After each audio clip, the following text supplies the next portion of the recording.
Minggu pagi, momen bersejarah antara dua partai, Demokrat dan PDI Perjuangan yang hampir 20 tahun berseberangan dan tidak berkoalisi, akhirnya bertemu jelang pendaftaran Pilpres 2024. Puan Maharani, Ketua DPP PDI Perjuangan, dan Ketua Umum Demokrat Agus Harimurti Yudhoyono bertemu di Hotel Kota Senayan, Jakarta. Puan Maharani menyatakan pertemuannya dengan AHY baik seperti saudara. Puan juga menyatakan banyak topik yang dibicarakan saat mereka sarapan bersama. 1 jam lebih, nggak terasa. Tadi kalau nggak ingat waktu, saya tadinya mau terus ngobrol. Ternyata banyak sekali yang bisa diomongin. Bisa seperti kakak adik. Tadi Mas AHY bilang, Mbak, boleh ya saya menganggap Mbak seperti kakaknya? Ya iya dong. Kalau kemudian ngobrolnya itu antara ketua umum sama ketua DPR, kayaknya nggak 1 jam lebih, tapi ya 20 menit juga udah selesai. Karena ngomongnya serius pastinya. Jadi tadi kita ngobrol-ngobrol, sekalian bersantap buburnya enak sekali. AHY memastikan pertemuannya kemarin dengan Puan Maharani bukanlah gimik politik. Dan ini menjadi sebuah catatan yang baik, sehingga pertemuan ini bukan hanya sekedar gimik politik, tetapi juga sesuatu yang penting dan substansial. Pertemuan Puan AHY ditanggapi oleh bakal Capres Koalisi Perubahan Anies Baswedan.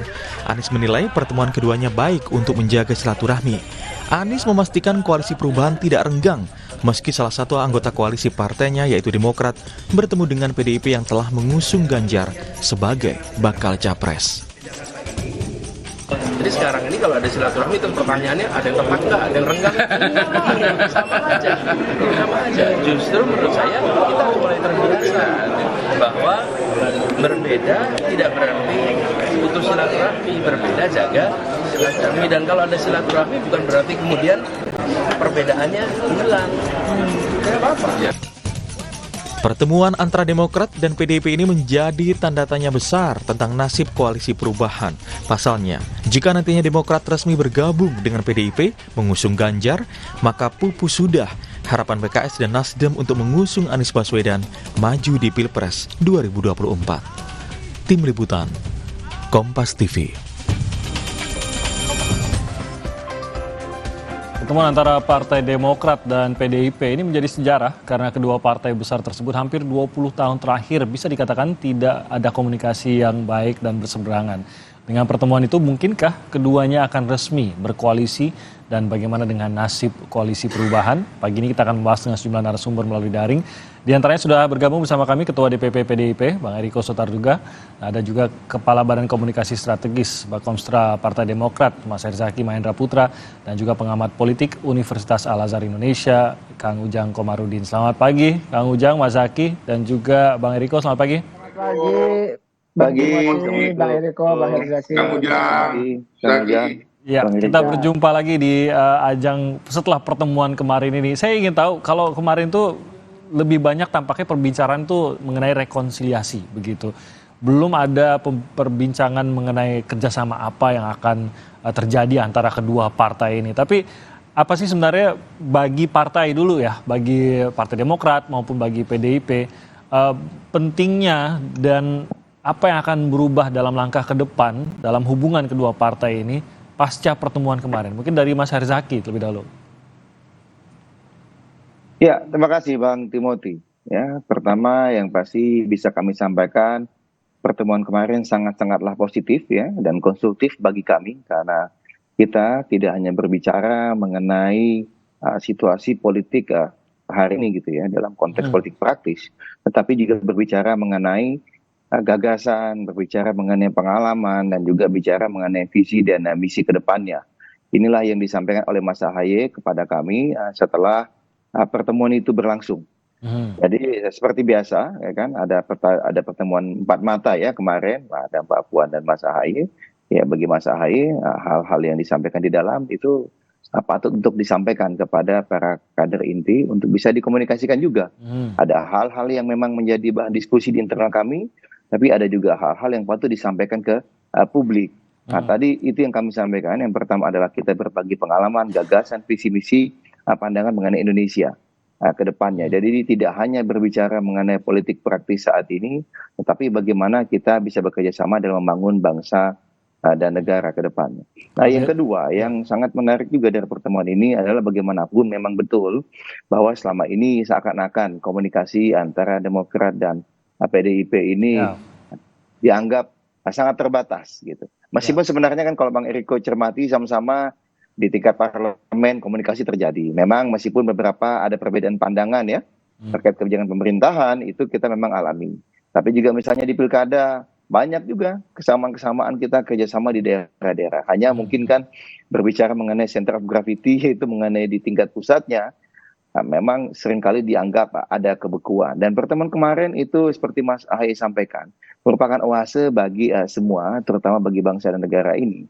Melihat bagaimana dua kekuatan besar ini, ya. Kami berpengalaman di pemerintahan 10 tahun, lalu sekarang sedang menjadi oposisi, sudah mau 9 tahun.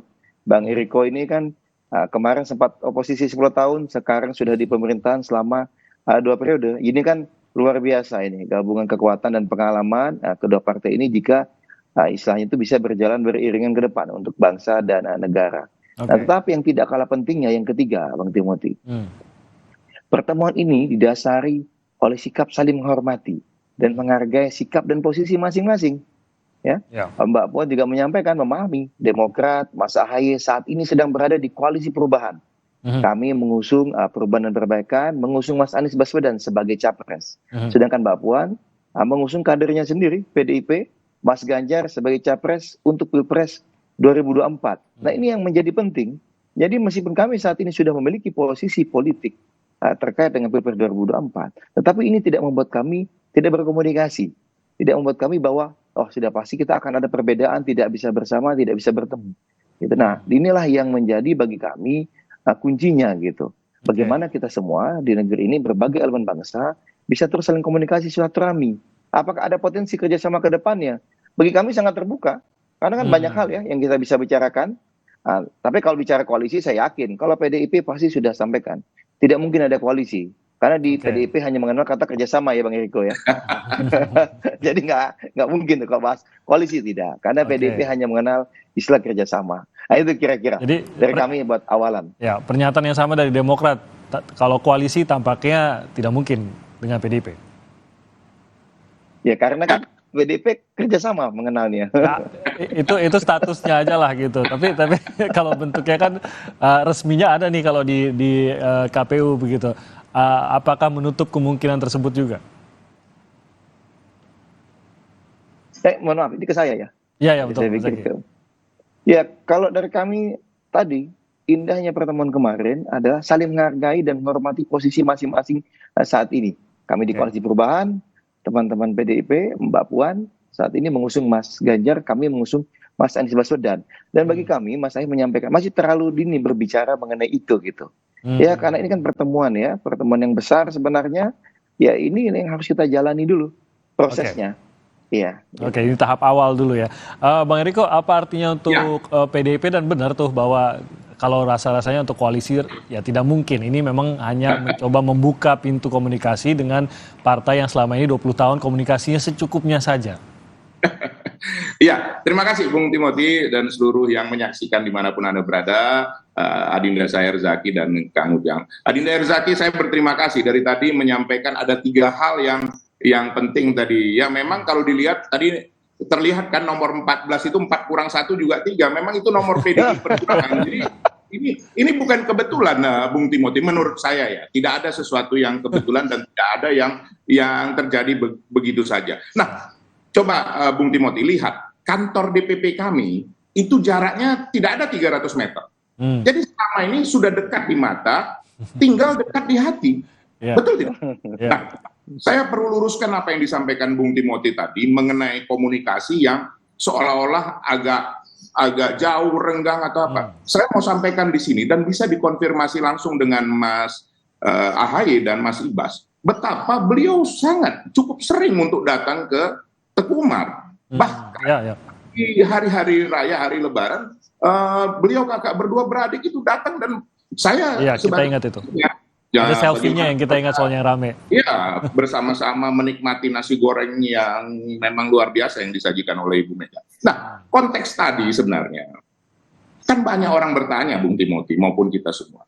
Apakah kami berniat untuk membubarkan koalisi atau membuat menjadi perpecahan koalisi? Nah, sekali lagi, tidak ada yang ingin membubarkan atau merenggangkan koalisi. Tadi sudah disampaikan Adinda Herzaki, kami ini mempercayai yang namanya kerjasama, dan itu di tata pemerintahan Indonesia tidak ada yang namanya koalisi ataupun oposisi. Yang ada adalah memang kita yang namanya bermitra, bekerja sama. Nah, dalam hal ini kan Bung Timothy sudah mendengar sendiri bagaimana disampaikan oleh Mbak Puan. Dari 10 nama yang disampaikan oleh Ibu Mega, ketua umum kami, itu ada 6 nama yang disebutkan oleh Mbak Puan, dan salah satu nama itu adalah Mas Haye. Nah, sekarang apakah itu hanya basa-basi? Apakah itu hanya sekedar menyampaikan? Tidak, Bung Herzaki. Ini perlu saya sampaikan, Adinda Herzaki, bahwa 10 nama ini mempunyai kesempatan yang sama. Tetapi sekali lagi, di dalam dunia politik, ada yang namanya politik itu adalah the art of possibility. Tidak ada yang tidak mungkin di dunia politik. Yang tidak mungkin di dunia politik, Bung Timothy, hanya menghidupkan orang mati. Itu tidak mungkin. Pasti hidup. Nah, jadi sekarang begini, apakah sesudah ada yang sudah pasti? Coba tanyakan Adinda Herzaki. Apakah semua sudah pasti sebelum kita mendaftar di KPU? Betul kan, Adinda Herzaki? Begitu juga. Semua ini masih mungkin. Tapi satu hal yang paling utama dalam kehidupan kita, mari, terlepas dari perbedaan apapun kita, mari kita tetap bersama-sama menjaga apa? Komunikasi, menjaga silaturahmi. Dan satu yang perlu saya ingatkan, Bung Timothy, bahwa Indonesia ini Bhinneka Tunggal Ika, biar berbeda-beda tetapi satu jua. Jadi sekali lagi, hubungan antara Mbak Puan dengan Mas Haye itu memang hangat. Dan kalau kita di DPR, Adinda Herzaki bisa menjadi menanyakan langsung kepada fraksi di DPR. Kita di DPR itu sangat hangat dan sangat dekat. Bahkan kalau dari segi sikap, kami ini kadang-kadang jauh lebih keras daripada Partai Demokrat. Nah, jadi hal ini sesuatu hal yang sangat menarik. Artinya generasi baru ini kan nanti terjadi proses regenerasi ini, Timothy. Bahwa generasi baru ini, katakanlah generasi X ini yang Mbak Puan, Mas Haye, ini memang nanti kan ini akan diketengahkan di ke depan ini. Jadi apapun itu menjalin komunikasi, dan ini tadi sudah dijawab oleh Adinda Herzaki, ini masih awal sekali bahwa kita bersama-sama menjalin hubungan yang baik, dan nanti terlepas pada akhirnya apakah bisa bersama-sama ataukah tidak bersama-sama, tidak ada masalah, karena hidup itu pilihan, bahwa kita bisa memilih mana yang terbaik bagi kita. Tentu Partai Demokrat punya strategi sendiri untuk menaikkan elektabilitasnya. Nah, PDI Perjuangan sangat berkepentingan karena bagaimanapun kader kami sudah menjadi calon presiden. Tidak mungkin lagi kader kami langsung menjadi calon wakil presiden juga. Berarti kan kita harus bersama-sama dengan partai lain, dan itu juga yang diberikan masukan oleh Pak Jokowi. Mari kita menjalin sebanyak-banyaknya kerjasama dengan partai lain. Begitu juga dengan lawan, begitu juga dengan masyarakat yang nanti akan memilih calon kita, calon PDI Perjuangan dan calon kita bersama, Mas Ganjar Pranowo. Begitu, Bung Timothy. Oke, thank you, Bang Eriko. Nah, ini saya pengen tanya ke Mas Ujang juga. Tadi Bang Eriko sudah menggambarkan, sebenarnya kalau ada komunikasi, Mas Haki juga tadi menggambarkan di parlemen juga sebenarnya ada saja komunikasi antar kedua partai ini. Dan kita tahu betul bahwa politisi ini walaupun di hadapan, kalau ada isu tertentu bisa berseberangan, di media pun tampak sangat berseberangan, ya kalau di parlemen bertemu pasti akan akrab-akrab saja begitu, termasuk juga politisi-politisi PDIP dengan politisi Partai Demokrat gitu, Kang Ujang. Nah, pertemuan juga sudah pernah terjadi kok dulu, memperlihatkan keakraban seperti yang tadi dikatakan Bang Eriko, pada saat Lebaran yang kita ingat sekali, pada saat AHY dan Ibas mendatangi rumah Ibu Mega begitu. Apa bedanya kalau begitu, Kang Ujang? Karena sebenarnya kan pertemuan kemarin juga diakui sebuah momentum, baik oleh PDIP maupun Partai Demokrat. Tapi sebenarnya kalau dibilang, oh ini pertemuan pertama dalam sekian puluh tahun, ya enggak juga gitu. Bahkan pertemuan antara keluarga pun adalah begitu, seperti yang terjadi pada saat Lebaran. Nah, tapi mengapa kemarin ini berbeda dan apa artinya? Karena kalau kita lihat kemarin ini seperti yang penting bukan hanya pertemuannya, tapi bagaimana ini didisplay kepada publik, pertemuan tersebut begitu. Apa yang membedakan nih, Kang Ujang? Yang pertama tentu kita bersyukur ya pada Tuhan bahwa ya kita punya pembelajaran politik yang bagus bagi bangsa ini. Jadi pertemuan Mbak Puan dan Mas Ahaye itu ya bagi saya sendiri pribadi ya tentu bagi anak-anak bangsa yang lain menjadi momentum yang positif untuk melihat bahwa politik itu tidak harus berhadap-hadapan, diametral, gitu. Tetapi juga bekerja sama dalam konteks tertentu, dalam isu tertentu. Nah, katakanlah tadi Bang Timothy mengatakan apa pembeda? Bedanya kalau saat ini kan sudah masuk tahun politik. Jadi ya tentu ya ada lebih sensitif ya apapun yang ditujukan gitu ya. Ya, iya pasti sensitif. Apalagi misalkan di tengah-tengah, ya saya kalau boleh memberi masukan ke Bang Herzaki, di tengah-tengah Pak Anies belum mengusung atau belum mempublish nama cawapresnya. Ini kan menjadi isu yang sangat sensitif bagi publik. Di saat yang sama gitu PDIP meminta bertemu. Dan saya melihat dalam konteks itu semuanya harus dinilai dengan kerangka yang konstruktif. Kenapa? Karena pertemuan itu menghadirkan sebuah energi yang positif bagi bangsa ini. Selama ini kita kan tahu bahwa 20 tahun itu hampir setengah usia saya, Bang Timothy. Saya 41 ya, kalau 20 tahun itu ya setengah usia saya, katakanlah ya dalam konteks politik ada perbedaan pandangan. Dan itu hal yang biasa. Tetapi di saat yang sama juga di parlemen ada kesamaan pandangan juga antara Demokrat dengan PDIP. Karena memang sistem kita ini kan bukan sistem parlementer, ya antara oposisi dengan pemerintah itu berhadap-hadapan. Ya. Kita ini cair sifatnya. Jadi dalam konteks itu ya pasti kalau memihak di luar pemerintahan pasti juga akan bekerja sama juga di parlemen. Nah, yang kedua saya melihat, ini yang harus saya sampaikan, bahwa kelihatannya Mbak Puan juga menarik pembelajaran dari Partai Demokrat bahwa Pak SBY ketika landing ya dari ketua umum Partai Demokrat, suksesinya sukses kalau bahasa saya, regenerasinya sukses ke AHY. Nah, PDIP ini ingin ketika misalkan suksesi terjadi nanti dari Ibu Megawati ke Mbak Puan, ini dia ingin sukses. Ini penting karena memastikan landing dengan selamat itu juga menjadi sebuah pembelajaran yang baik di PDIP dan bangsa ini. Dan yang ketiga saya melihatnya bahwa sesungguhnya ya kita tadi ya bangga ketika Demokrat punya jiwa besar, PDIP juga punya jiwa besar untuk bersatu membangun bangsa. Karena membangun bangsa ini tidak bisa sendirian, tapi harus bersama-sama. Kalau sampai saat ini setelah pertemuan, ini sudah ada dampak positifnya belum sih untuk Demokrat ataupun PDIP sejauh ini? Saya sih melihatnya sudah ya. Kenapa? Karena kalau kita diambil dari persepsi publik gitu ya, tentu yang nyinyir ada, tetapi saya sih melihat sebagian besar bagus ya. Karena tadi ya, konflik itu jangan dipelihara. Ya. Perbedaan itu jangan direnggangkan, tapi untuk disatukan dan disinergikan. Nah, kesepahaman kedua parpol khususnya Mbak Puan dengan Mas AHY itu saya melihatnya adalah memiliki dimensi jangka panjang yang positif. Kan tidak bagus juga ribut terus, tidak bagus juga berkonflik terus. Lalu membangun sebuah konstruksi kebersamaan ke depan itu menjadi sesuatu keniscayaan yang harus dibangun oleh kedua partai tersebut. Karena sejatinya bangsa ini akan bersatu ketika partai-partainya bersatu. Bangsa ini akan juga bersatu ketika elit-elit atau petinggi-petinggi partainya juga bersatu. Nah, masyarakat di bawah itu kan hanya ikut kepada elitnya. Karena apa? Karena kita mengikuti sistem patron klien. Masyarakat di bawah itu banyak mengikuti apa yang dilakukan oleh elit, mengikuti ucapannya, perilakunya, ya termasuk tindakan dari elit tersebut. Jadi saya melihatnya dimensinya dimensi jangka panjang yang harus kita lihat secara positif. Tetapi memang kalau boleh saya menyarankan ya ke depan ya kalau lebih bagus lagi seandainya kalau ini dimaknai sebagai katakanlah rekonsiliasi kecil. Kalau saya sebutnya rekonsiliasi kecil, maka luar biasa ketika misalkan ke depan bertemu juga antara Ibu Mega dengan Pak SBY. Itu sesuatu yang membanggakan bagi kami ya anak-anak Indonesia begitu. Ya, rasanya ini langkah terdekat menuju ke sana, Kang Ujang. Jadi kita mudah-mudahan kita dorong seperti itu agar bangsa ini memang bisa bersatu. Oke, kita akan lanjutkan lagi perbincangan ini. Kami jeda sebentar, tetap di Sapa Indonesia Pagi.